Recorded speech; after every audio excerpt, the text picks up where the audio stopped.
and were not with us yesterday. Welcome to Peace Week 2024. Peace Week is an important moment in the year for the UN Association Albania because it's a highlight of the year that reminds us that peace needs to be talked about actively. It encompasses many, many factors, and it cuts across many themes and topics that we talk about in our everyday lives, but if we don't address it specifically, we always run the risk of underestimating the value of peace and the fragility that it has as well. So thank you for being here and being interested to talk about this. What we're talking about today, education. I think that it is at the core of everything that we're doing. It's at the core of our future. And we usually talk about the future as if it's this distant thing, or peace as if it's this goal. That's something that Christy, our president, was talking about yesterday. But it truly is our present, and if we're not investing in it now, then there is no future to talk about. And we have this stellar lineup of speakers who are going to walk us through some key insights into how education can be a force to unite people and to bring about positive change. So thank you all and enjoy. Is this on? Someone just help me. Is it okay? Okay. First of all, hello everyone, and welcome to the second day of Peace Week 2024. I am Doneta Progni, journalist and news anchor at A2CNN news channel here in Albania. And I'm very happy actually to be here to moderate this panel, and I'm thankful to UNIA that invited me for this, because personally I believe that education is a foundation that dictates our future. And nowadays we're talking a lot about war. So let's talk about peace. That's the most important thing. And here we have the best experts to talk about this, and maybe to have the best expertise from them, so youth can talk more about peace and to understand it better. I'm happy to have in this panel, in person, Mr. Haris Idris, am I correct? Director of Advancement and Outreach, United World College of Mostar. And that's a very good news to have him here with us. Thanks for being here. And we have Mrs. Jennifer Thornquist, and she's a researcher at the Center of Conflict Development and Peace Building at the Graduate Institute Geneva. Thanks for being here.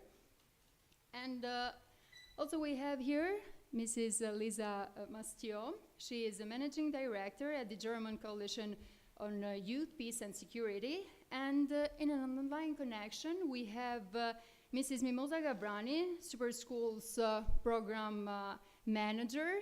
Here she is. Regional Youth Cooperation Office. We have her, yes, right. Hello, Mrs. Gabrani. Hello, greetings to everyone. It's great to be here today. Yeah, thank you. It's a pleasure to have everyone in this panel, and since Mrs. Gabrani is the only one online till now, I'm going to add the first question to her. In your opinion, how can education be leveraged as a preventive tool in a region prone to conflict, actually? Are there particular elements or strategies in education that can mitigate tensions? I hope you can hear me. Yeah, we hear you very well. Great. So greetings again from Montenegro. Actually, Rajko is hosting a regional retreat with his 6 offices around the Western Balkans. So we're here gathered today. But at the same time, we are also addressing the youth, peace and security agenda. Greetings to you, to the organizers, to the distinguished panel. It's so great that we are joining forces on addressing the Peace Week together. I do think and do believe, and I hope that every one of us addresses the peace agenda within our portfolios. When it comes to your direct question on how can education leverage and prevention we can be used as a prevention tool in the region. I do think, and I do agree with your initial word that you mentioned, that education is a powerful prevention tool in conflict-prone regions, especially in our region of Western Balkans, fostering understanding, toleration, and reconciliation. Again, as we know, the Western Balkan regions, and I'm also sure that other guests know, especially the researchers, that our regions are historically been around different tensions, and educational initiatives such as the one as RICO Super Schools specific program project address plays a crucial role, I would say, in addressing the root cause of conflict by promoting different intercultural dialogue in the region, cooperation, specifically strategizing through different mitigation and trying to stop different tensions through several different initiatives or tools, as we call them. I would like to briefly just go through them and just share with you and with the audience today, as they have proven to be an important tools in practice to be able to prevent conflict in the region. So one of them will be intercultural competence building. And what I mean by that is that by bringing people together, and people, beneficiaries in our context are students from different ethnic, cultural, and religious background. So Super Schools as a project aims to build intercultural competences. This helps young people to develop different empathies and respect for diversity, and reducing different conflicts starting from the childhood, different prejudice and misunderstandings that can evolve throughout the different times of conflict. Another important element is youth exchange programs that we do offer within our direct initiatives, which are short-term youth exchanges that allows them to, with their own peers from different communities, to foster education in different countries and stereotypes, and to promote different collaborations. And then one of the specific elements that we have introduced in the second cycle of this great project in the next 3 years in implementation is so-called homestays programs, very famous in the region currently through this project, which allows different initiatives and students, again, to exchange and being shown especially to different impactful ways. And studies have shown and indicated that 92% of young people involved in homestays, specifically exchange programs, left to enrich different intercultural experiences that will impact and help them to prevent different stereotypes from the personal level and to also other grounds. And last but not least is also the capacity building specifically with teachers, which are the pioneers of education in the Western Balkans, particularly as they play a critical role in shaping students' attitudes and behaviors. Now, I'm glad that also we do have the academia present in this panel. They will also share their impact. But when it comes to working directly with students, it's very much important that to train them as beneficiaries, but at the same time to work with teachers as a critical point to raise their capacities and to implement different intercultural exchanges, specifically either to Super Schools or other projects that can directly empower them and also multiply their capacities to other peers to work on reconciliation with the local communities.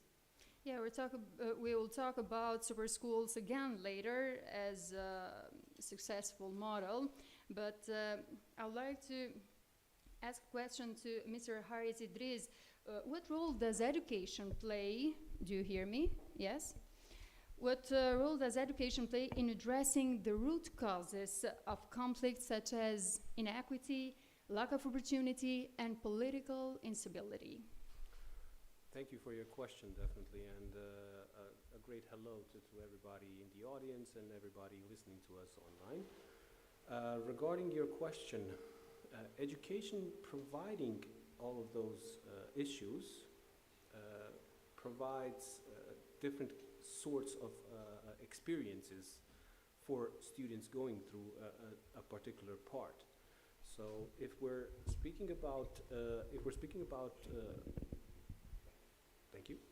If we're speaking about equity, then students will get the information from the teachers through their classes on these topics, especially in UWC, New Yard World Colleges.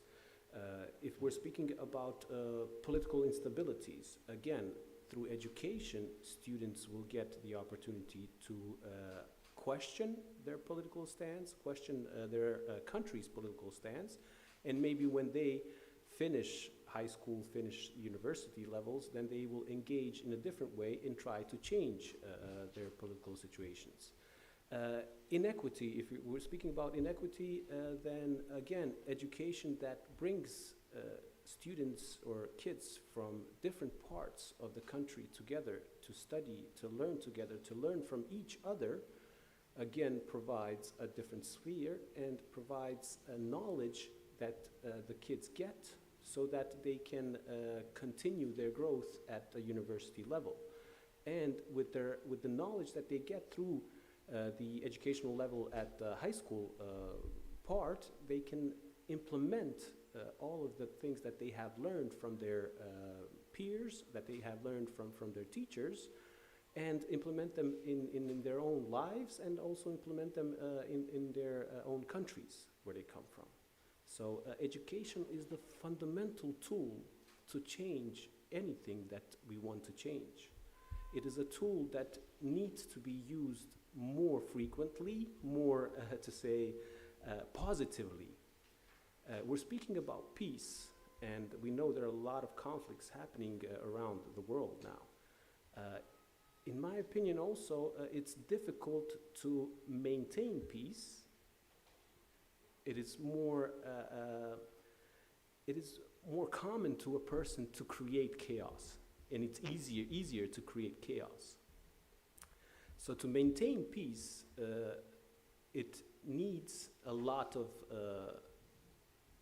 people that want to change their opinions. It needs students and people that are willing to engage, to submit their time and knowledge, and that believe in a change that's going to come. It does not come in 24 hours. Of course.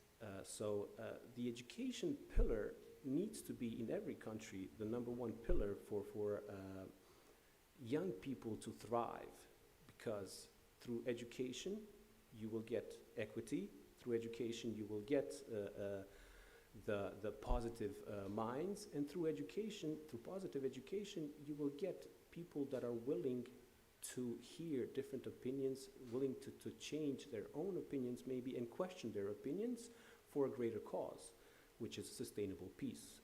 Yeah. I understand. I would like to introduce to you the UN delegate of Italy, that is Chiara Gisinti. I see that she is in live connection, an online connection with us. Hello, Chiara. Hi, thank you for having me. My colleague Andrea will join as well soon. He's having a little bit of connection issues, but thank you so much for having us here. Yeah, we're waiting for him too. Thanks for being with us. And now I have a question for Mrs. Jennifer Thornquist. We have to share the mic together.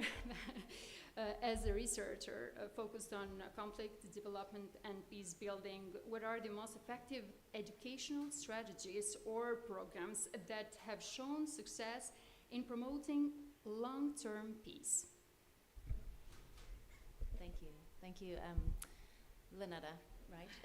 Okay, thank you so much for your question. And I just want to take a moment also and commend the organization, the organizers, the people who are working from UNAA and from the National Network on YPS, that I understand 2 years of successful Peace Week, the third one, here we are. We can talk about what defines the success of that, if it's attendance, if it's takeaway, if it's how does it become a catalyst for change. But what I'd like to do is just say thank you very much for the effort, the work, and the opportunity to be here with you today. Thank you.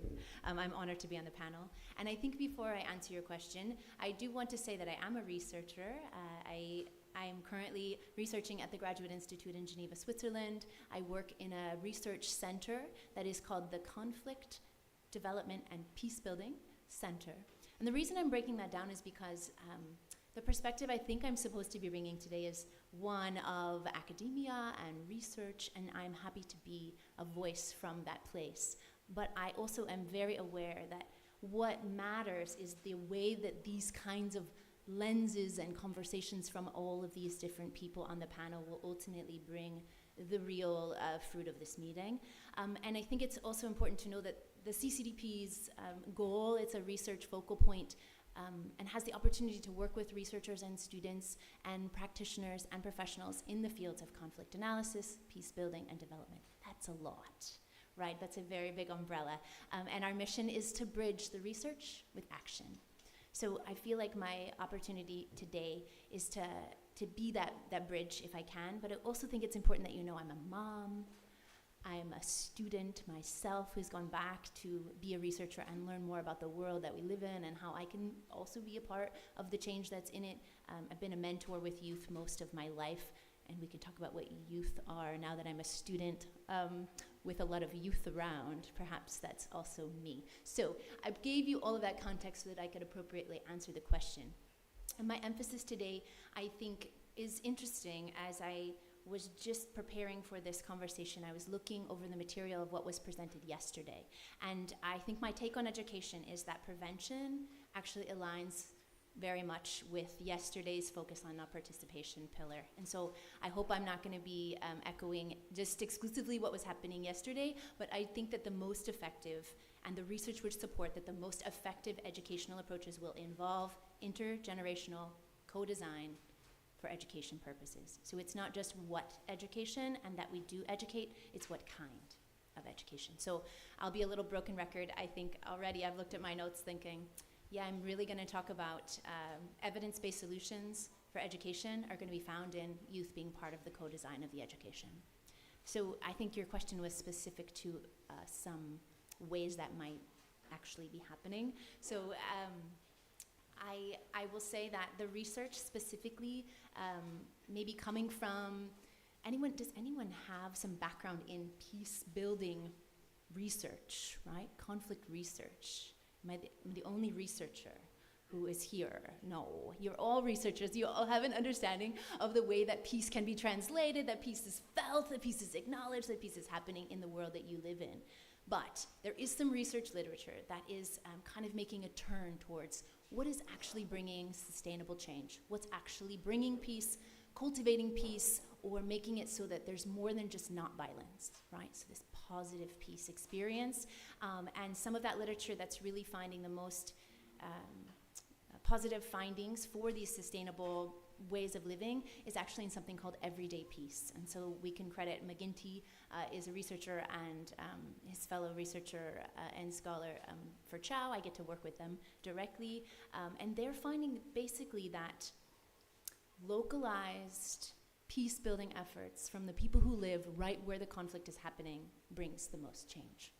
So one other question from my scholars in the room. Has anyone heard the word soft power before? Political scientists? Yes. All right. So anyone, I'm going to put you on the spot because I'm a teacher first before I was a student. Does anyone want to, yeah, I'm like, I hope that's okay. Does anyone want to give me a shot about like what is soft power in the political scholar world? Yeah, anyone? You don't absolutely, I won't call on you or anything, but I would love to say yeah, there's lots of right answers. Soft power, any definitions? Is it a superpower? Soft power is a superpower, yes. Anyone want to, you raised your hands. So you're gonna nod when I say soft power is credited to Joseph Nye in the 90s, talking about a specific way that power is enforced, and it's not coercive. It's instead a way that we can create a place where power is wielded. So that might be in cultural or educational exchanges. That might be creating an environment where power is demonstrated. All right, the reason that's important is because I'm gonna just say that I think the answer to our question is creating something that I call soft innovation. So creating an environment where people, in this case we're speaking to youth or people who work with youth, can definitely co-design, feel courageous, feel encouraged, that their voice will be heard, that their ideas will be met, and that those can be integrated into the educational programs. So I'm going to stop there. Okay. Okay, I have to take the mic. And I have a question for Mrs. Manciot. What do you think about incorporating conflict resolution, and peace-building skills into national curricula? I think, let's start with a thank you as well. We were already so deep into the discussion, and I really like the point just made here, but I also want to say thank you to the organizers for having me here. I'm part of the German Coalition of Youth, Peace and Security, and we're just newly founded. So we started 2 years ago, and Germany is packed with bureaucracy, so you have to do a lot of writing letters, doing all the stuff to actually be an association and to start working. So we just started yet, and therefore I'm super happy to be here and to be invited as a volunteer, because I'm just doing it in my free time and have a job, of course, next to it. To get to your question, it's super important to have it into the national curricula. It has a huge impact. It has a pivotal role. We have to learn how dialogue works, how mediation works, how conflict resolution works. But we have to see that education is different in every country, in every area, and education can also be misused. We have to keep that in mind. I come from a country, you may know our history in Germany in the end of the 30s, beginning of the 40s. Education, or the education system, has been misused by a dictator, by people learning ideology in school, by learning, today we would say, fake news, propaganda. So education is not education. We have to see it from the different angles. Unfortunately, it is. And you asked about conflict-prone areas, and education is super important. But there we may have also areas where the education is misused. So what we need to equip the people with is critical thinking first. To know, okay, who's educating me? Is that legitimate? Is it not legitimate? So maybe critical thinking is one of the most important things we have to teach. But next to the national curricula, we should also talk about informal education. Because maybe where peace education works, it's in settings like these, it's in your family, it's at your workplace, it's at the association you have at university, at the, association in church, or association where you usually play music. That's where the discussion, where non-formal education happens, and that's as important as the formal education in school. So what do we have to learn? I said already, critical thinking. We have to have citizenship education. We need to foster our democratic resilience, and all these things are part of the huge picture education, which is vital for what you asked me. But maybe making it bigger. We have the 17 SDGs, you all know them.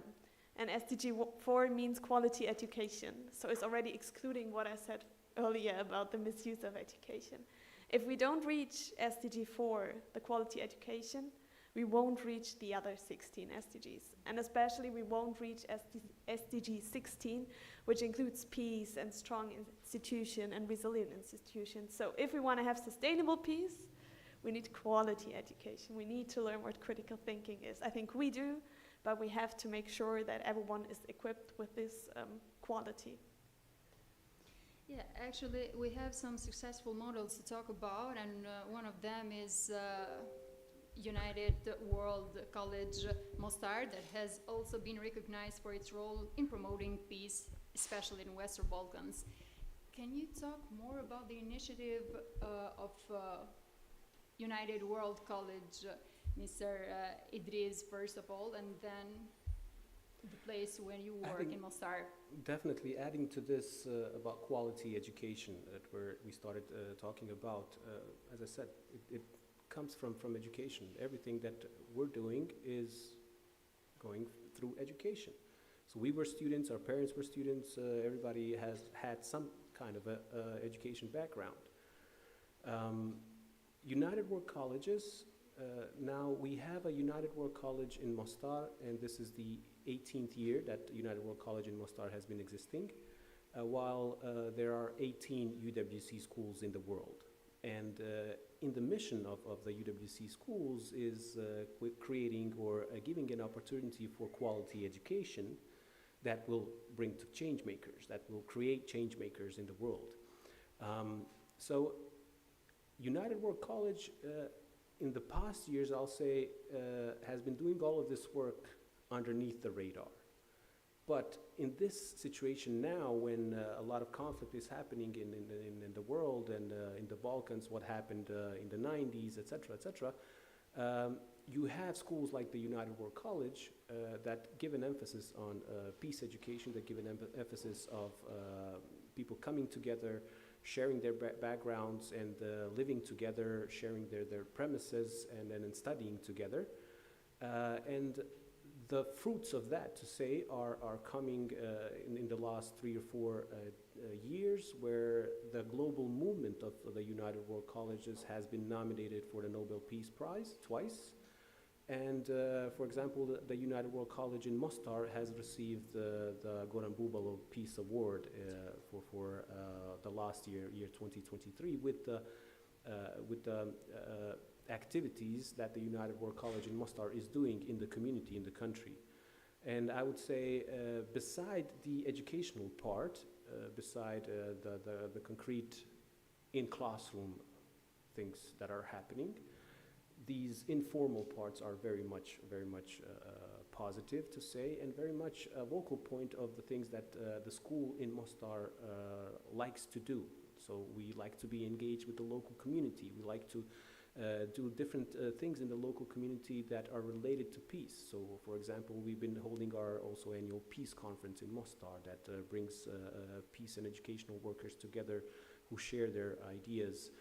We've been organizing the model of the United Nations with a specific aim in fostering peace and reconciliation. And also we've been organizing, for example, TEDx talks on these topics that are difficult topics. Now, when you have a student body that consists of 74, consists of students that are coming from 74 different countries of the world, obviously you have students with the background where there is conflict, and you have students from a background that they have not witnessed conflict in their own countries. Now that is an opportunity for all of those students to sit down together, to create dialogue, to live together, and to try to understand what is happening in the world. So for example, now we have students from Ukraine, Russia, students from Israel, Palestine, from South Sudan, from the whole Bosnia and Herzegovina, from the region. There are students each year. Also students from Afghanistan, Syria, etc., etc. Most of them have lost their siblings, lost their parents, lost somebody through the conflict, and they come to a different place to study, to share their knowledge, and also to learn from other students and teachers that are there involved in just maybe calming themselves and thinking about their future, thinking about what can they do after this. And this is where a school like the United World College comes in and gives those opportunities to share, to raise your voice, even though you think maybe it's not worth it, but you have an opportunity to share what you're going through. You have an opportunity to raise your voice and to try to make an impact in the local community of Mostar and beyond. It's difficult, I'll give an example. It's difficult to see that, for example, you have a student from Syria and Afghanistan. And in Mustard, they are communicating. They become good friends. They share different perspectives of what is happening in their countries, etc., etc. But if we were to create a story about their lives and share it on social media, share it with the local community, put it on YouTube, etc., it will be a problem. It will be a problem for them.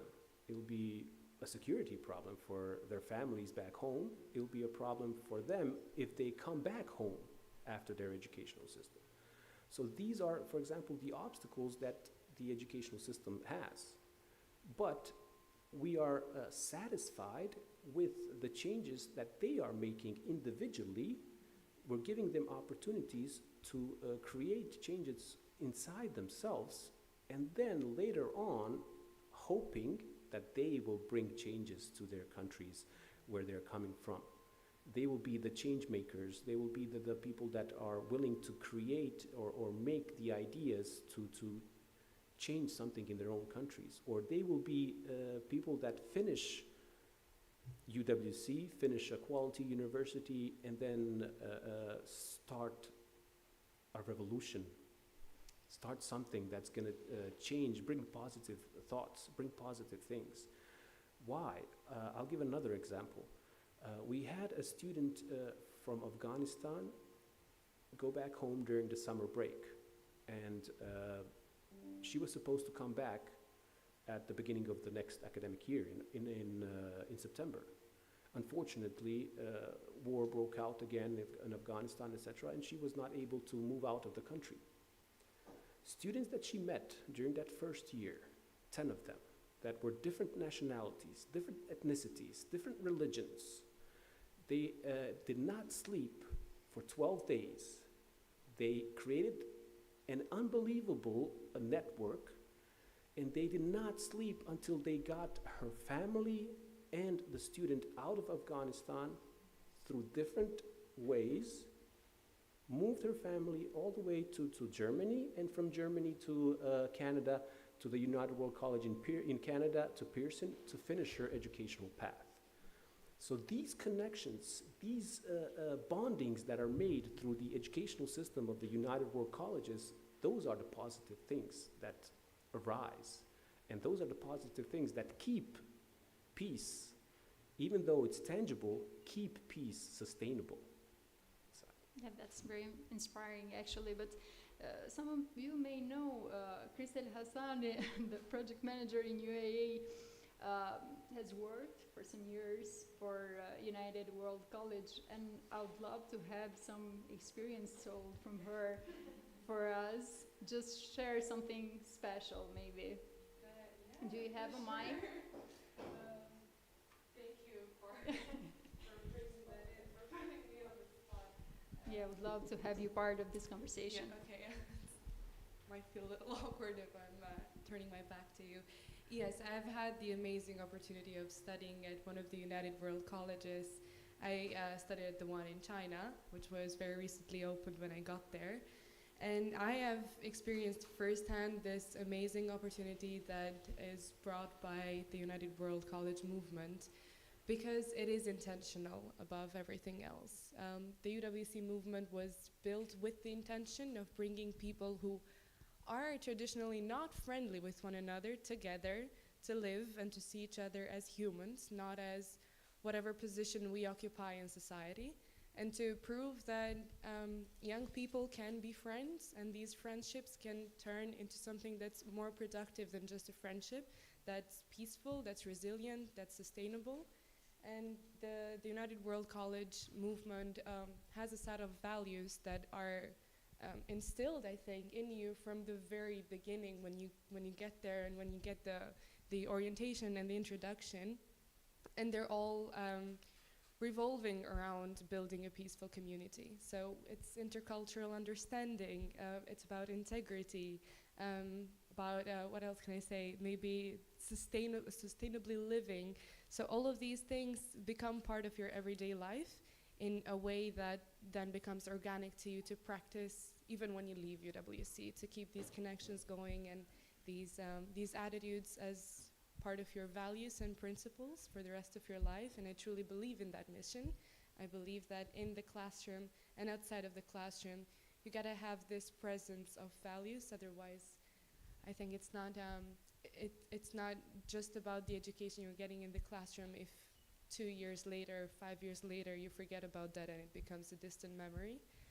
So I'm very happy to have Haris here to share this from the administrative and educational point of view, and it's something that I truly hope that more schools, even beyond the UWC movement, would start to practice. So, yeah. If I can Thank you. Yeah, of course. If I can maybe also add to this, the United World College in Mostar was established in 2006.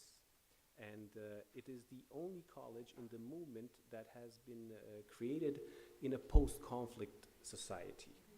And it is one of the colleges that has an open campus model, which means students are not closed in their campus. They have residences inside the city, and they can move around the city freely, interact with the local community. And now, while the situation in Bosnia and Herzegovina, maybe you know, is that way that you have, according to the law, you have 3 different curriculums: the Bosnian curriculum, Croatian curriculum, and Serbian curriculum. And then when you receive students from the whole Bosnia and Herzegovina into one school that they can study together, you bring them in a place, in a space where they can share their opinions and their voices that are completely different, because through the 14 to 15 years of their lives, they have been learning a completely different, for example, history through their own curriculums. And now they get to an institution that questions those things that they have been learning for 14, 15 years. And says, look, there are maybe other facts that are in favor of this or that or this or that. And it is upon you to investigate, to try to find those things, and then open up a dialogue. Even though you might not agree with all of those things, you intend to accept it and try through dialogue, through communication, to get positive things. Would love to hear more about United World colleges, but there are a lot of examples of successful models. I would like to thank Krista about sharing her experience first. Now we can talk about Raiko's Super Schools with Mrs. Gabrani. She's still on online connection there. My question is, how do you assess the success of this initiative, Raiko Super Schools initiative, in fostering long-term peace and reconciliation in the region?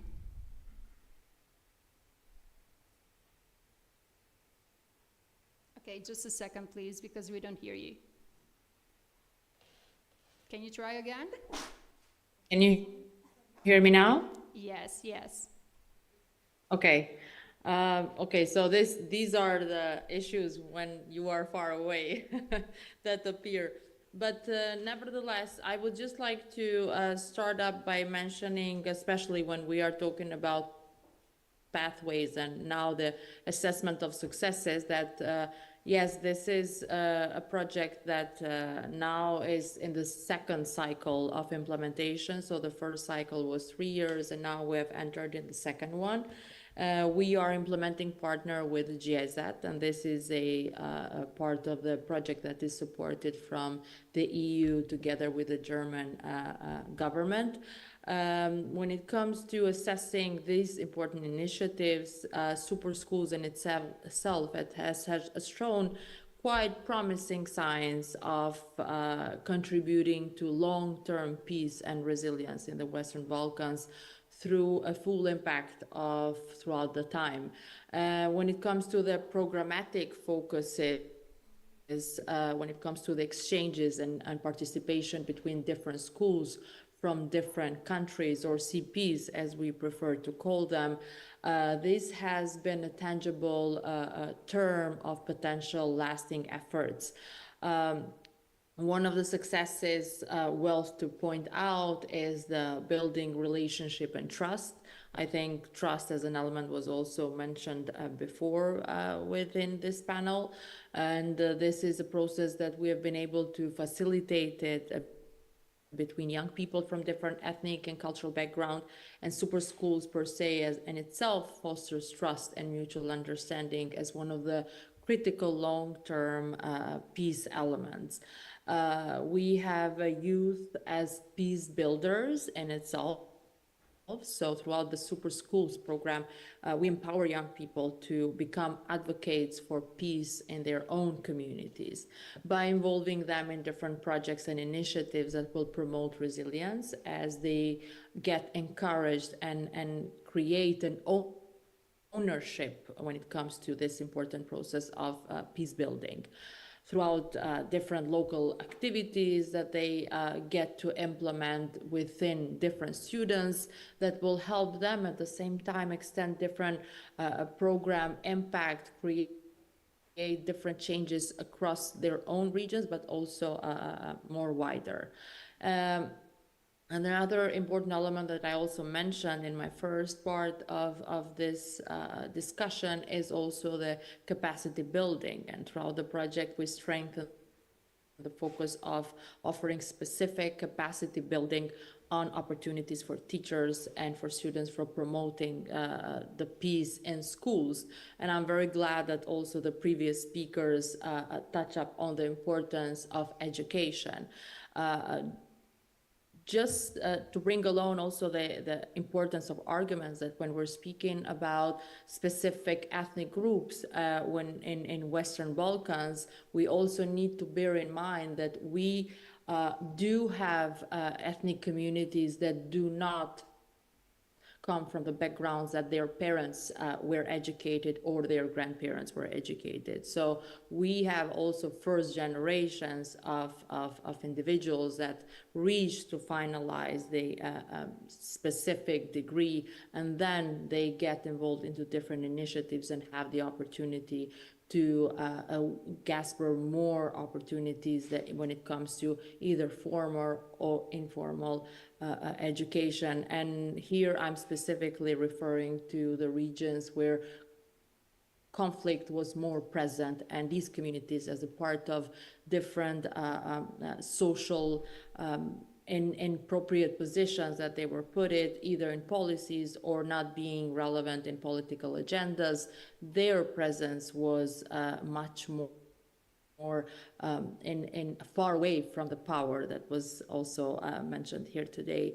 And yes, and another element is also the focus of students, allowing them to exchange with different families throughout the different cultural backgrounds, as I mentioned, which is a significant contributor to peace building. And when it comes to the raw methods of assessing the success, of course, we have published many, let's say, data that have been founded when it comes to the level of success, level of achievement that has been a sustainable base for us and our partners to continue with this program even further. Thanks. And since we're talking about successful initiatives, I would like to ask Chiara if she's still with us. Yes, she is. About successful initiatives of peace education that you know of. Hello, can you hear me? Yes, very well. Okay. Thank you so much again. I mean, it's a pleasure to be in this part of this distinguished panel. Yes, I mean, talking about peace education, I guess, I think I'd rather stick to my own experience in peace education and share basically how our role as youth delegates of Italy to the UN can be used also to educate our peers on peace principles, peace values, and in our case, to share awareness in particular on the youth peace and security agenda. Indeed, to give you all a little bit of context, basically me and my colleague just came back from a 2 month mission in New York, working as youth delegates for the permanent mission to the United Nations of Italy. And there, of course, we were involved in several fora and several advocacy efforts, but we were specifically quite active in terms of asking for a better implementation of the youth peace and security agenda. And for example, we brought the attention of the member states on this by delivering a statement during the third committee of the General Assembly. And in this first speech of ours, we asked the states to implement the agenda, which, as you know, has been scarcely implemented so far, especially in terms of creation of national action plans. And so we try, to bring back, to the decision-making table this important agenda for youth. But also, we tried to prioritize this agenda by organize an official side event to the General Assembly entirely dedicated to youth peace and security. And there with several actors, both institutional actors, UN actors, civil society actors, we explore, the different elements that can be relevant to youth peace and security. For instance, we try to focus, on youth peace and security from also a feminist lens, if we can say. We explore the power also of students' movement in leveraging on the implementation of this important agenda. And we try, in between pivotal actors to exchange best practices, to be, realistic to make this happen. So basically empowered by this experience of ours in relation, to youth peace and security. Now that we're back in Italy, and going back to your question, we want to use our role in an educational way and bring back to our peers, to the Italian youth, what we have done and what we've learned in terms of pillars of the agenda, peace education, and the youth peace and security agenda. And this educational part, of our role, we believe at this point is to fold it, because on the one hand, we want to bring the youth peace and security agenda to young people by organizing and participating in national events. Indeed, to be honest, we find that, at least in our country, the agenda is not widely known by young people. And we think that the first, let's say,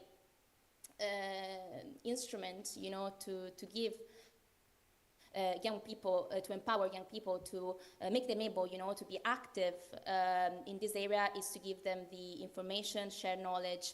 And so we want to use our role, to activate a conversation on such important matter. But also, on the other hand, we think that peace education, especially in between us, like young people, can also be done through the use of social media. And that's what we're trying to do through our platforms of our program. Because even though social media has a lot, of course, of negative aspect that we all know of, but it's also a way of transmitting very fast, also educational information, and also they let you reach a wider audience, and also an audience that normally, for several reasons, has been traditionally excluded from this type of conversation, and.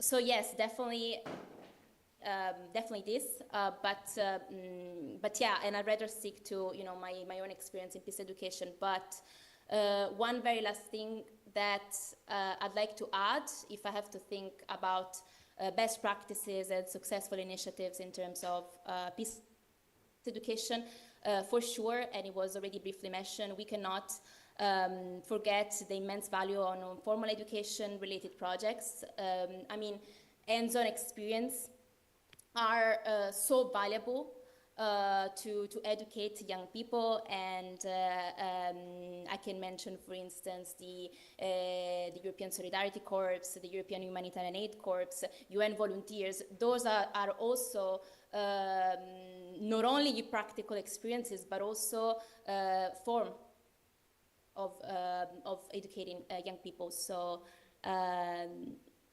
yes, I guess this for now. Thank you, Chiara. Now, Andrea Granata joined us on an online connection, I guess. Andrea, can you hear us? Perfectly. Can you hear me? He's United Nations Youth Delegate of Italy. Hello from Tirana. Are you ready for your question? I am. Can you hear me? Okay.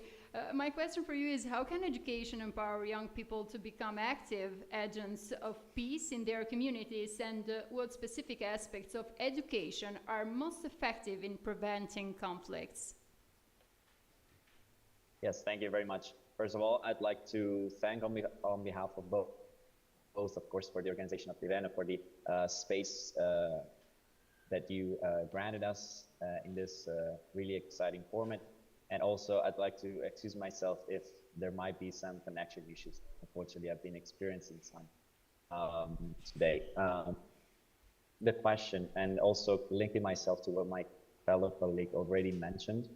So concerning our experience as youth delegates, of course, we have had the possibility of getting in contact with several actually initiatives concerning education for peace and vice versa, which are actually the founding pillars for our mandate as youth delegates. Because also I wanted to emphasize this, as youth delegates, we do have a mandate with some thematic priorities, which are originating from the, of course, 2030 agenda. So among the SDGs, we picked the SDG 4, so quality education, and SDG 16, because we really value the intersection of the two of them to guide us, our mandate and our mission. What really sticks to us is, and also talking for myself, even before becoming a youth delegate to Italy, I've been committing myself in associationism, in several associations that foster non-formal education in relation to peace values and human rights values. And that's for sure what overall taught me and also my dear colleague in terms of the importance of creating a culture of peace.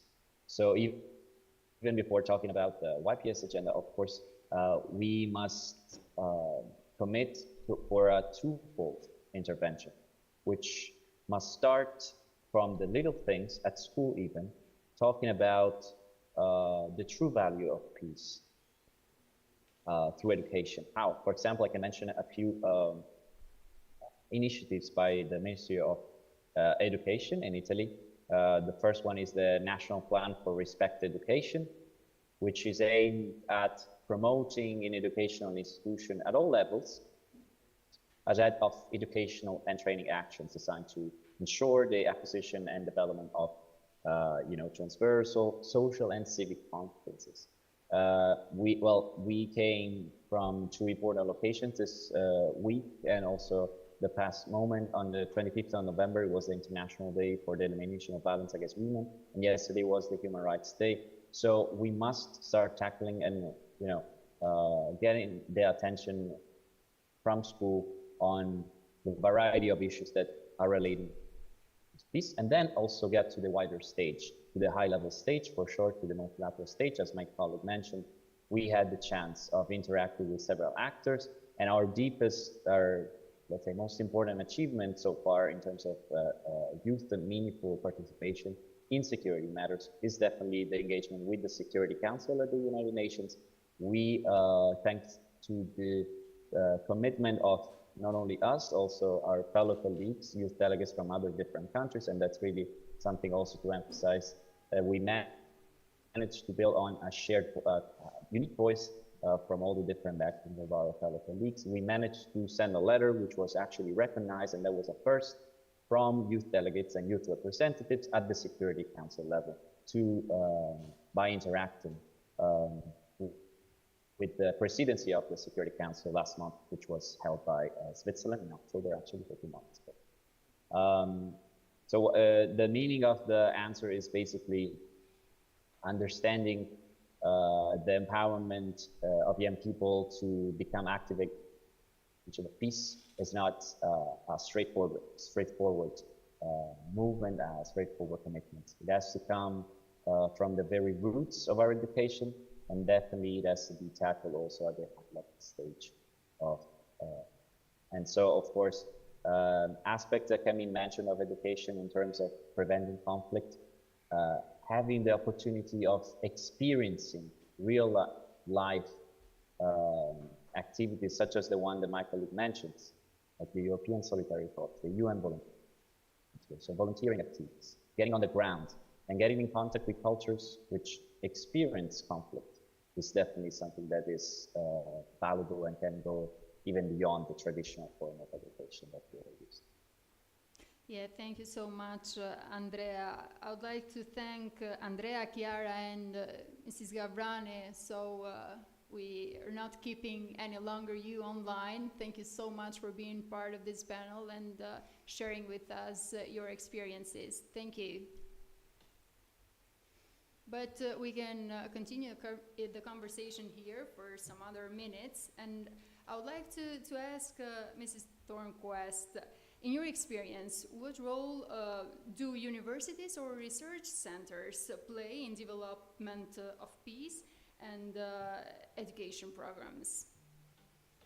Okay, I forgot we had to share. No, that's okay. Thank you for your question. I'll be brief on this. As far as what I believe has already been mentioned, it's quite interesting that institutional or educational institutions have the privilege and the opportunity to provide platforms, meeting spaces for not just this formal education that we're hoping students are getting, right? Even in specifically peace and conflict mediation courses or things like this. But I think more importantly, it has been mentioned by all of the panelists today that the informal education that's really being cultivated. And I think that institutions and research centers have an obligation to continue to make meeting spaces, model symposiums of how dialogue can be done at the institutional level. We just had an opportunity to have a student-led dialogue that is bringing together people who are working on the ground in negotiations with armed groups. Now the youth are not doing that, but the youth were able to be a part of hosting the symposium and hearing how people who are working with armed groups are able to have conversations together. They're in the room to say, oh, this is how peace mediation looks on the ground in a place where I don't live. So giving students an opportunity to be able to interact with people from a different place in the world than where they live. I also think it was mentioned the literal space, like the actual a room, a building, a TEDx platform, a place of facilities, resources for students to be able to talk together and do what it is they think should be happening. One example on our campus right now is the Youth Peace Builders series. It takes international Geneva experts or professionals or UN representatives to come to campus and meet peace builders that are doing work in their home countries, whether that is a virtual connection or there are youth builders that are being able to sit on panels and say, you know, we can have a more informal conversation. So I can practice talking about the work I'm doing on the ground, and you can practice listening to me and practice respecting me, because I don't have it all worked out about how my language or my dress or my concept of how I'm supposed to take up the room is not honed yet. And so if we can practice in a very practical way, this is really another way that education institutions can offer a tool or space.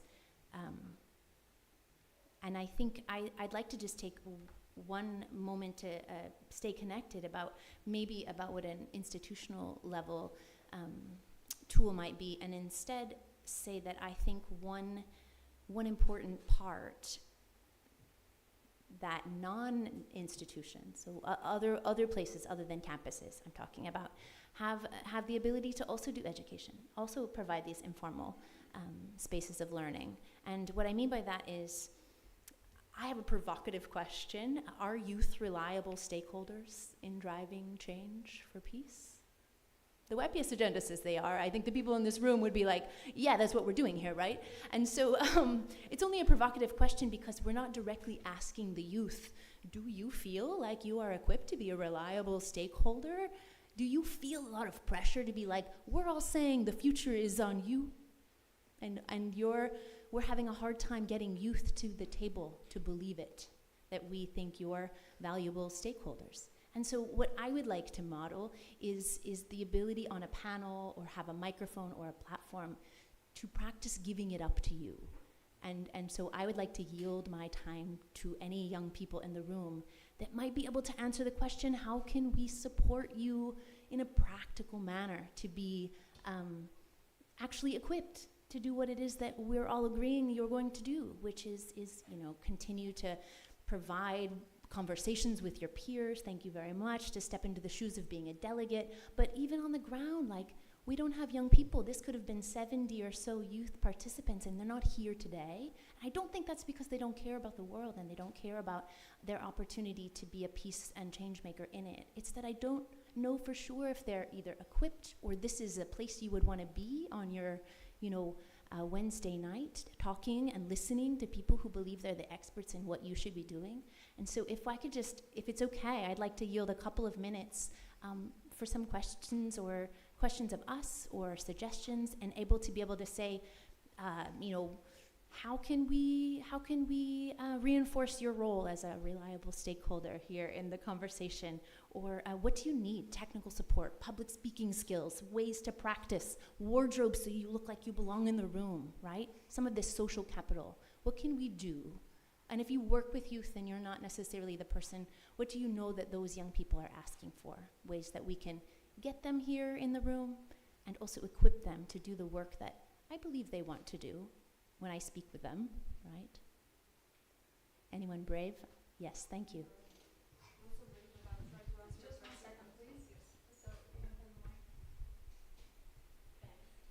Thank you. Well, I'd like to start by saying this is not a very brave answer. It's just my answer, and also it's coupled with a question that I was planning on asking you. So first of all, I don't think that people are not uninterested, right, and they want to be here, but something is preventing them from being here. I think that it's a combination of people being uninterested and a combination of people lacking the opportunity to be there. So I think there are two main issues. First of all, to answer your question, is people need fully funded opportunities and unbiased opportunities that don't work through connections. So they don't work through connections means that if they are going on an exchange, it needs to be through an honest process, first of all, which is not always the case.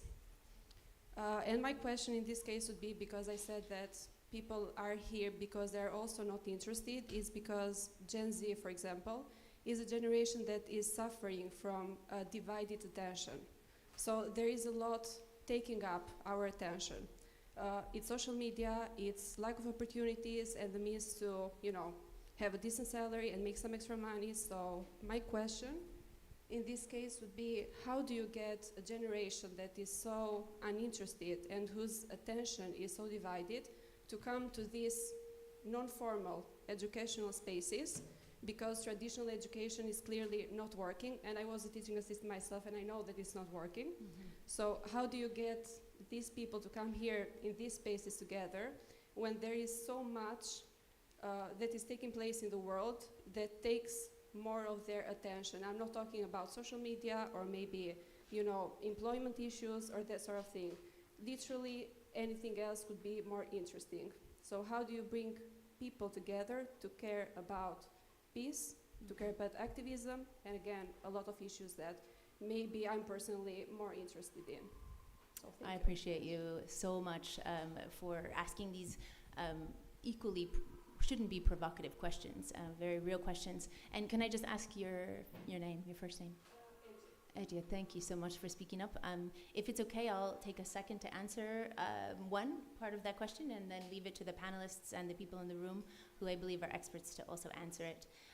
I think this is really key. I think students should be paid for when we ask them to step into roles of leadership. All right, tell my institution I said that. I think that it's right that a divided attention is not just a youth issue. I think it's a human issue who live in the world today, and I'm not sure that the systems that we're relying on are keeping our attention to be change makers in the world, okay? I also think that the process needs to be honest, and I think that is a brilliant comment. Thank you for saying so. And so we can unpack today what it is that makes it a dishonest process. What is it that we need to be acknowledging about the process to get into a seat like we're in today?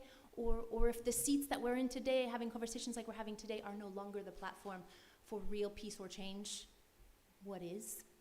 And I think that comes down to education, which we've been talking about, and I think that this word keeps getting thrown around, and I hate jargon, so we can talk about this means, what do you need to get the stuff done? Capacity, right? And so I have my sticky note activity here because I think that the words that you used are important and they're valuable. I don't have the answers, but I have a couple of examples that I think have worked. Most recently, just worked in an organization called Collaborate for Social Impact, C4SI. It is a student-led initiative. It's through an institution. You have to be able to have the privilege to be able to even be on the campus, to be on the institution campus. I understand that. What it does is it has professionals and UN officials who are willing to come together and say, let's have trainings on the weekends, let's do workshops together, where the people in the room have all agreed they have something that they all can learn from each other. It is not like a professional saying, I shall teach you how to do the professional work of peace building.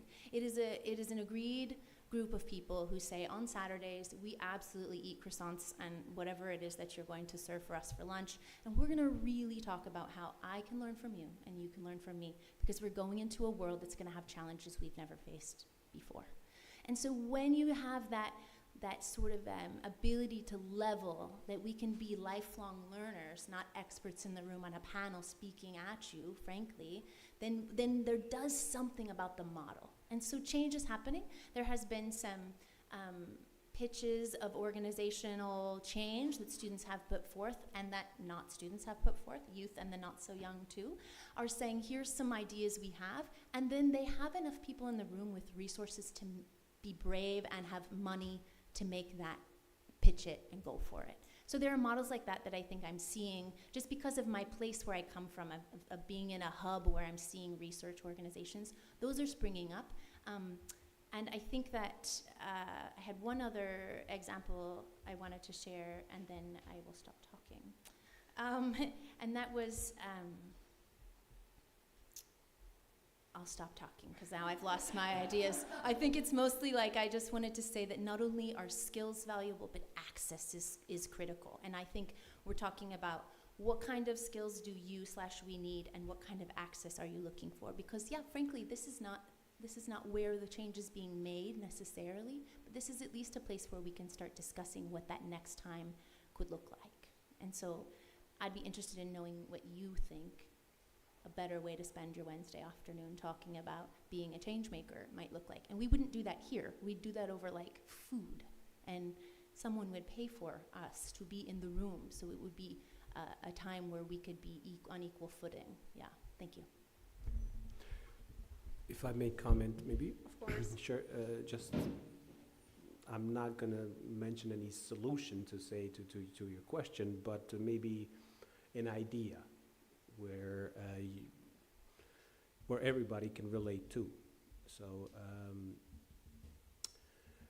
peace is a difficult topic, especially for people that have gone through wars, gone through difficulties through their lives. My father he went through the war from 92 to 95. He, until now, 25 years from the war, he has never mentioned a word about what happened to him. He was in a concentration camp, etc. He never mentioned a word to me about his experience, about what happened, etc., etc. So a solution is not to give up, to create and to have these places and spaces where you can open up, where you can share the dialogue, where you can engage yourself to be heard and to speak about the things that have happened. Generations that have went through the war have not had these opportunities. I'm speaking from my point of view. My friends, my colleagues now that have went through similar education as myself have not ever said a single word about what happened to them through the war. What traumas do they have? How did they experience it? How did they forgive or forget, or they just put it underneath the carpet?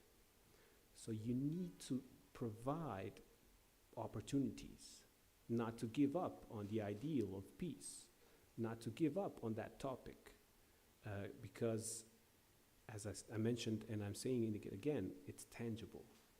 It can break up into pieces very quickly. But on the other hand, the bonds that it creates through dialogue are very much big, hard, very difficult to change, because you've opened up the deepest things that you've shared with someone. Your emotions, your opportunities or events that happened in your life that only maybe you had the opportunity to go through. Now, it takes courage to do that. Obviously, funds is a major question. But still, without those funds, on a voluntarily basis, you can't create places and spaces where you can make these opportunities and never give up on them. Because in a year, 2, 3, or 10, it will all come back to the same point of view, that we want to live in a peaceful society. We do not want to have wars happening around us. We want to work on ourselves. We want to create educational opportunities for all the young people that are coming. To be in a country, in a world where this topic of peace will not be a taboo topic, like it is for a vast amount of people that went through the wars and through the things that happened to them individually. So these spaces that we're participating now will create some thinking in a small amount of people, to say, that are maybe hearing this or seeing this, etc. But even that small amount can create masses, can share those opinions, can learn something new from a discussion, and share it among their peers, among their colleagues, and work on it. 25 years after the war in Bosnia and Herzegovina, everybody is fed up with the topic of peace and reconciliation. If it's the topic of peace and reconciliation, because everybody was coming with the same topic. Let's talk about peace and reconciliation, peace and reconciliation. Now it's up to us to find a different term, different terminology, tangible for the young generations, applicable to hear about it, but also to think about it and to present it in a different kind of way to make it sustainable. Thank you. I have just one last question for Mrs. Mastio, and then we can have maybe 5 or 10 minutes for questions and answers. Mrs. Mastio, what role do educational institutions play in addressing historical conflicts and fostering cultural understanding as a foundation for sustainable peace? Thank you. I just want to say 2 sentences to what you said before as well, even though my colleagues here at the table already said a lot about it. But I guess at the end, it's not about these spaces exactly. This is one space, but another space is what you have at home. When you sit at home with your friends having dinner, discussing what is going on in your country, in your region, in the world, what you discuss with your family, or a lunch break at university, that's also a space And that's also time you spend on these topics, on being interested in what's going on.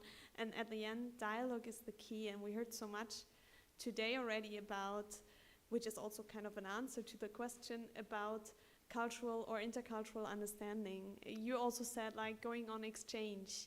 We need to have more people having the chance going on an exchange and being funded for it. I went on exchange where I actually quite learned English, otherwise maybe I would not be sitting here. But it was funded by the European Union, so we have this Erasmus Plus program.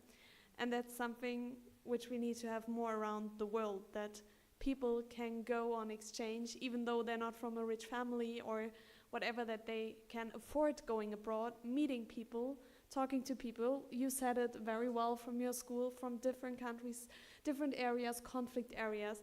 Having these backgrounds, I think that's vital for our cultural understanding and for the way we respect each other, how we see different religion. That not just the religion I believe in is the right one, but there are so many different, and everyone has the right to speak out, to have that religion and to follow it. And the same is going with the historical background. I mean, I talked about what happened in Germany before you talked about your history, but at the end, it's important that we know our history. If we don't know what happened in our country, in our region, in the world, we can't learn out of it. We see now it's more than 75 years that the war in Germany ended, or in Germany, France, UK, etc. And now you see repeating mechanisms. You see that people don't understand that some parties are saying exactly the same that has been said in the history. And if we don't understand that, if we don't realize what they're doing and that this all has happened before, that they're working against our peaceful society, that they're working against our democratic values, that they are working against an inclusive and open society, then we're lost, to say that hard. But the historical understanding is the basis or the foundation of sustainable peace. And yeah, I can, again, if I look into my country, I wish that more people would understand what has happened and learn what Germans did with Jewish people, for example. And now if we just look in the news or whatever, we see anti-Semitic voices are getting bigger again around the world, in Germany, etc. And yeah, I just wish that we all look more back what happened to learn how we can make the future better, how we can make the future more sustainable and more peaceful. Thank you. Any questions? Because we loved your question, apparently. We need more. Yes, you need the mic.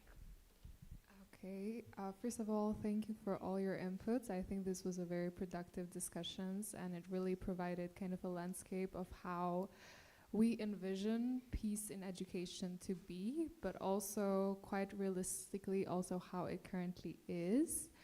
I've been engaged in civic society for quite a while, and I've also been able to have access to more wider spaces such as the UN and so forth. And I think it's always so interesting to see the big differentiation between them. And what I mean by this is that we talk about right now having spaces and creating spaces for youth in a more local base, and how this is very often the best way to go in creating an impact that people can see and can feel. But I feel at the same time, if we talk about peace and not just the definition of peace as in, not the prevention of having violence, but actually in the most understandable concept by people, which is peace as to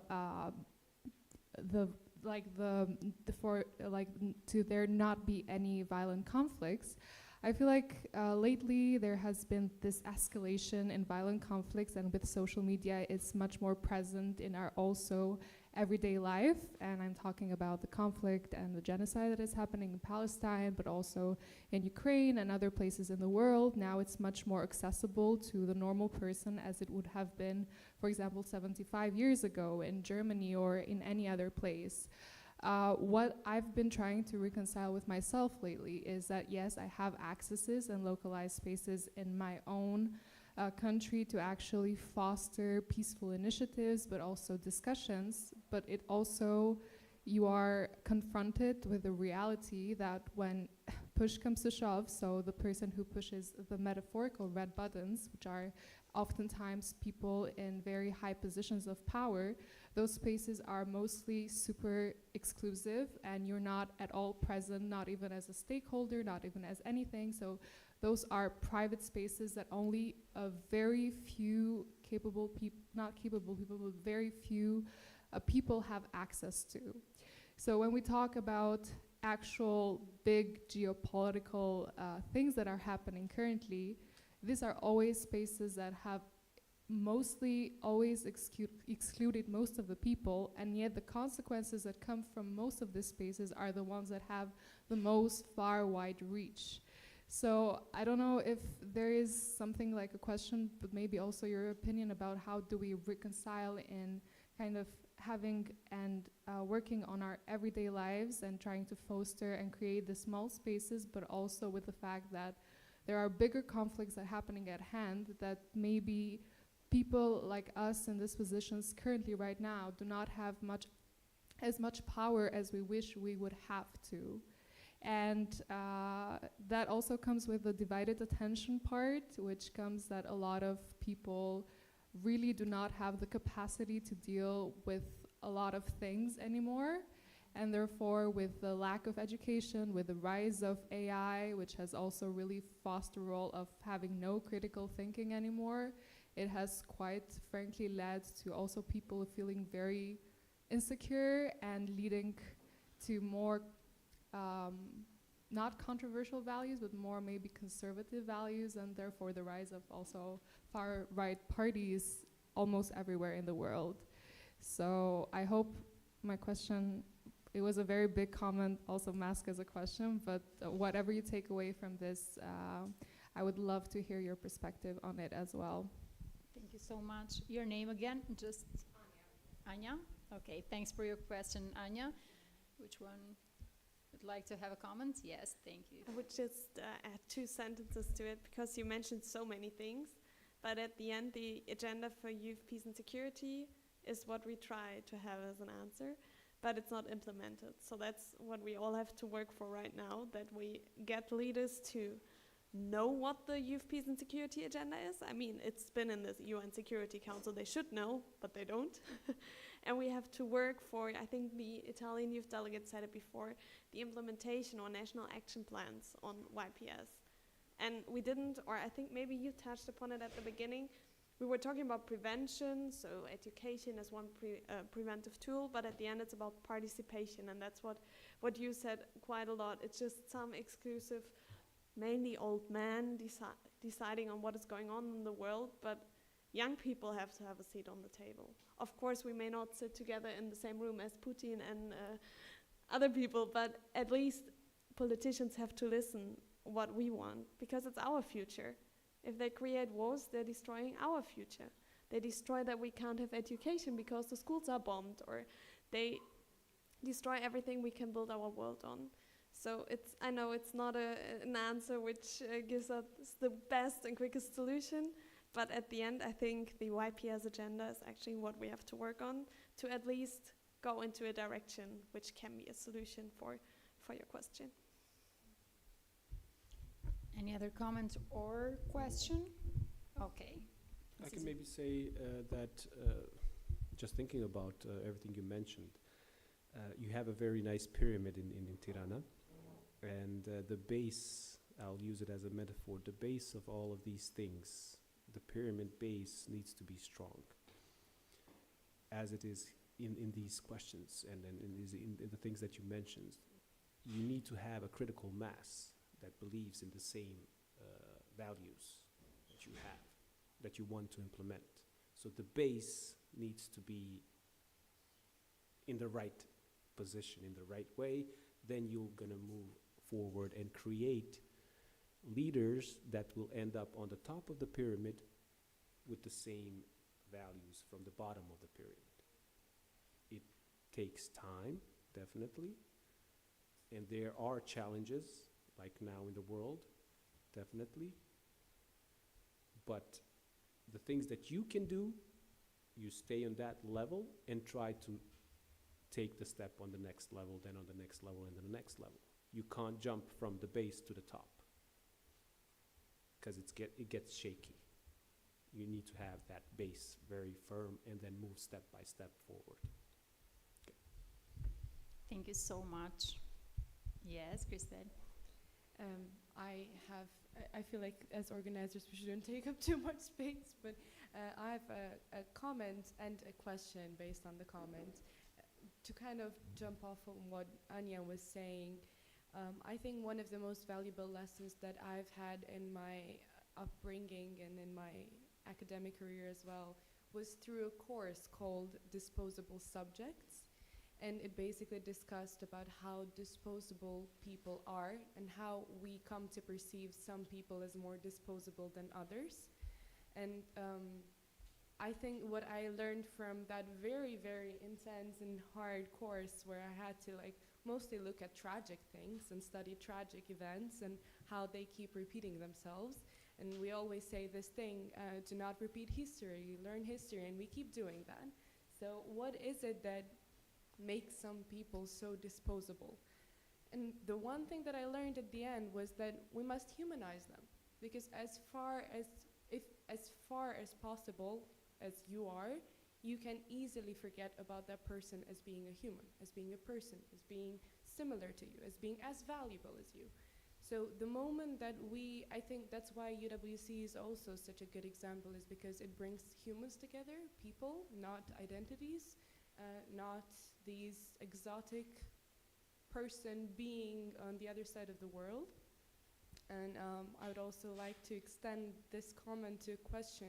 What are the best ways in your lives, in your careers, to make people more human, to humanize them, and to build this empathy through education? Okay. Thank you. And Anya, is that right? Anya, thank you for your input also and questions. You have me thinking a lot. One thing that you should know about before I went back to college on a pandemic pivot, as it would be, was I didn't have the opportunity to go to college when there was a traditional age of life. I was a teen mom of the 90s, from California in the US. And so I did not get the opportunity to be in that place. So I was a young single mom, 3 little babies, and I'm only saying that because I am just finished my bachelor's in May, and I am 1 year into my master's, because I think education is so important. And I mean the education I learned like in the nitty-gritty on the ground, trying to figure out how to live like as this mom situation, and then in a community that didn't support or help me in my choices.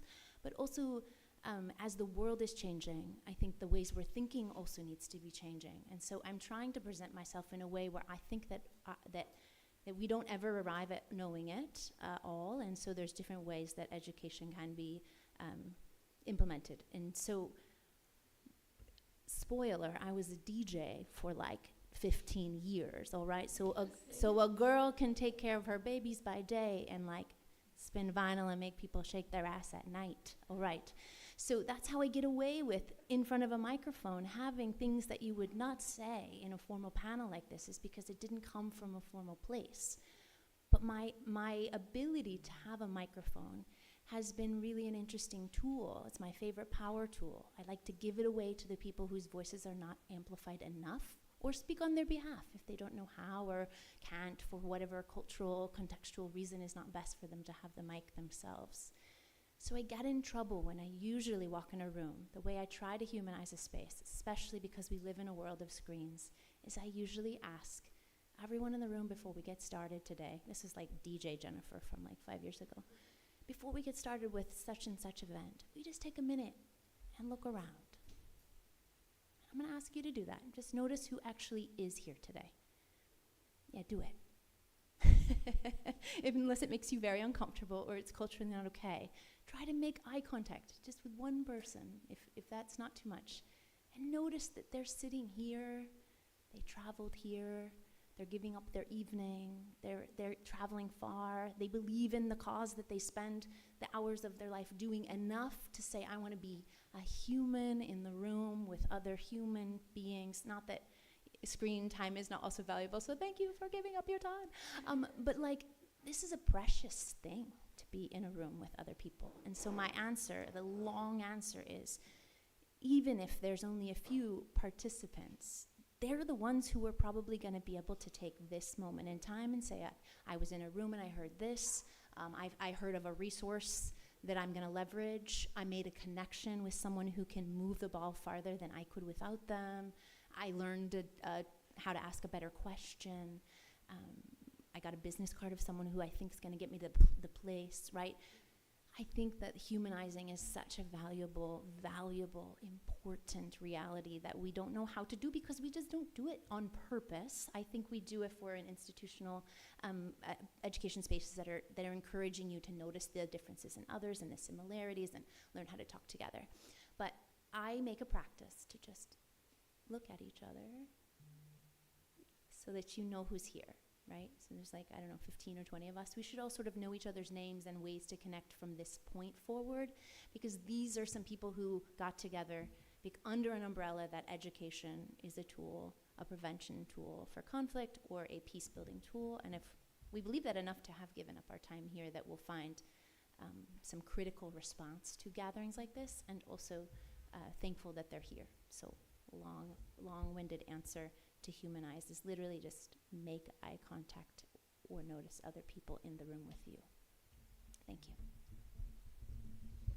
Thank you. It was so nice hearing a lot of things in this answer. Okay, we have other comments for the Christelle's question? Or do we have time to talk more about questions and answers? No? Just a brief one, maybe. Okay.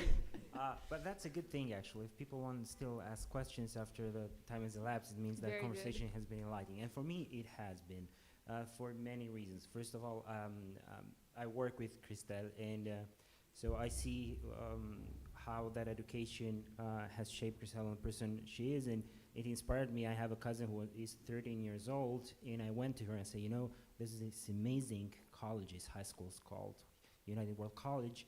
Maybe take a look and maybe you can apply, because it seems like something, if I knew when I was 13, I would definitely have applied. So from this conversation, so what I got is, first, I want now to be 13, so maybe I'd go to United World Colleges.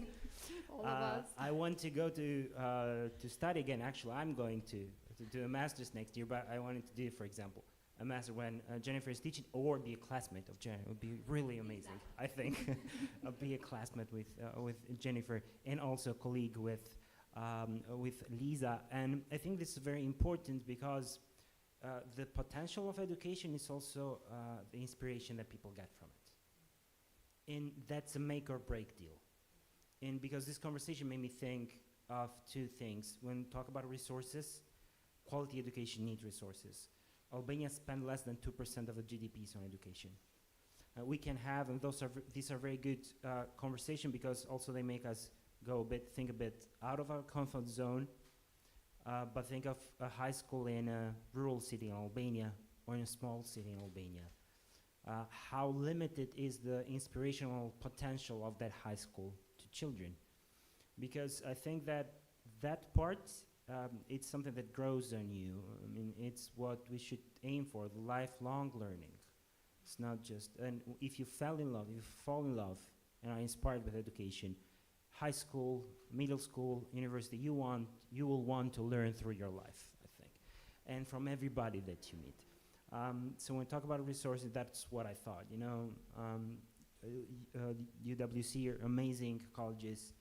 It made me unfortunately think of all those people in rural areas whose education does not unfortunately play that kind of role.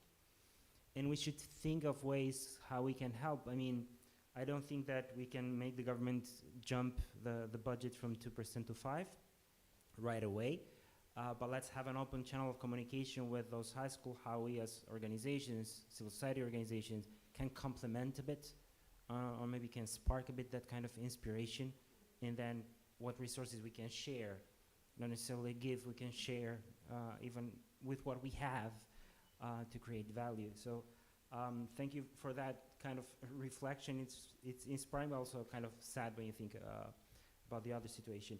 And another thing is thank you for creating this critical thinking kind of space. This is a very important, inspiring conversation, but also made us think, or at least me, how important is also the tools, the methods that you use.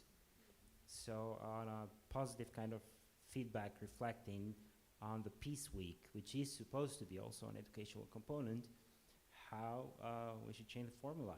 So have a formula that's more adapted, that bridges all this concern, what Angie said, for example, what was mentioned here, and see how can we bring these kind of conversations again, but in a way that is more engaging or that reaches more young people, and it provokes this kind of cascade domino effect, trickles down.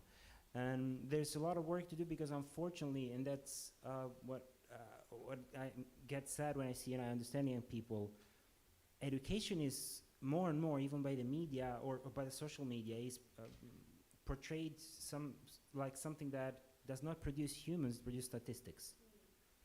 So I go to education so I can learn how to make money. And that's it. And that's said more and more.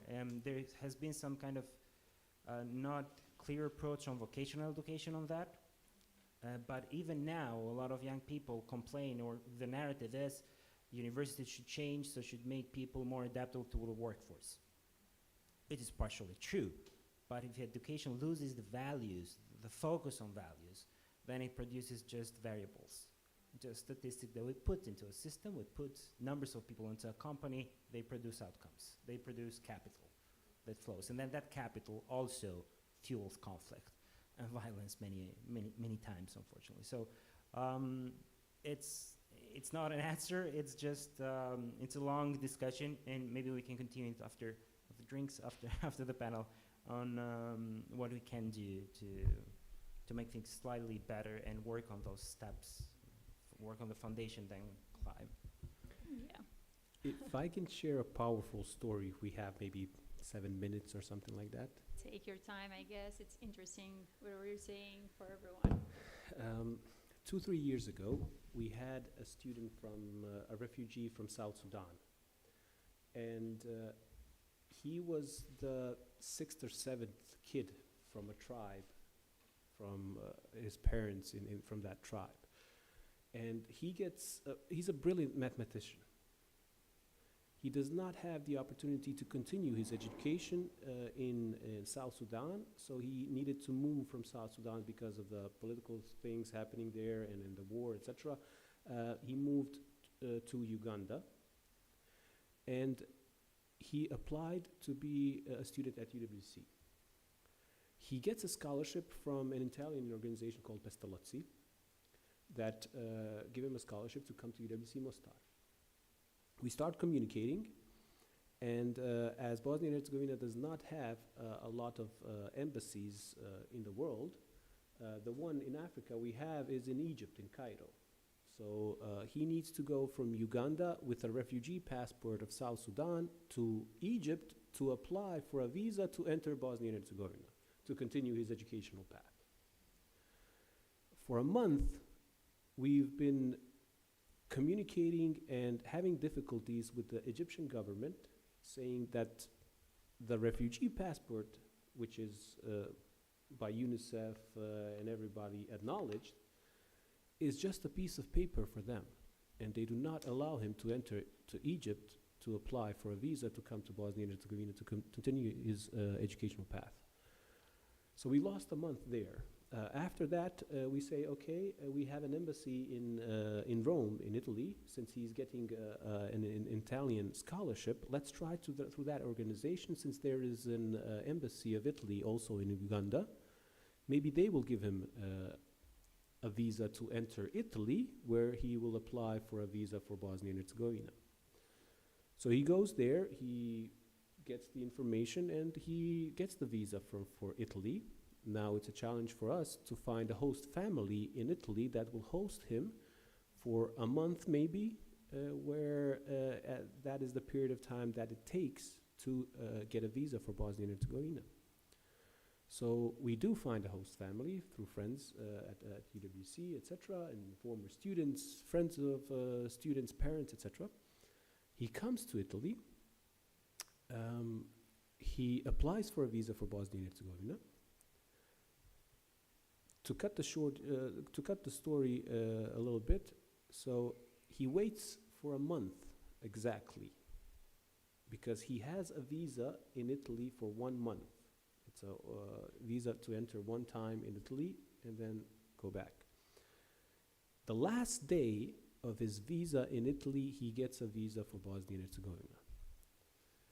He enters the flight, and the flight goes from Rome to Zagreb in Croatia, because there was no direct flight to Sarajevo, to Bosnia. It goes from Rome to Zagreb, and then from Zagreb to Sarajevo.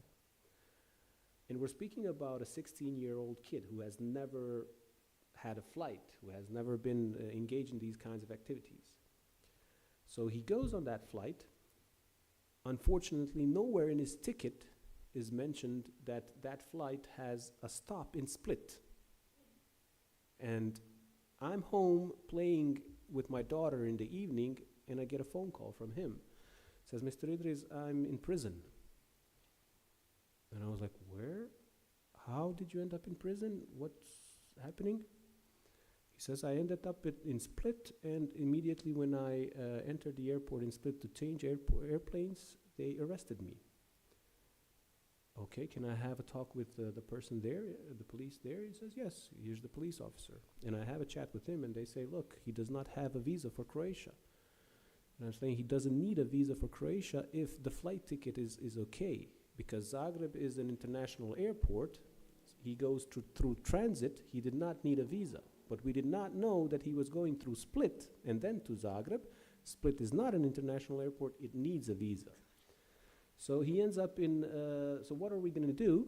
He says, we can't do anything because it's in the middle of the night. Everything is going to be okay with him, but he's going to spend the night here. But tomorrow you have from 8 to 4, because at 4 p.m., there are 2 flights.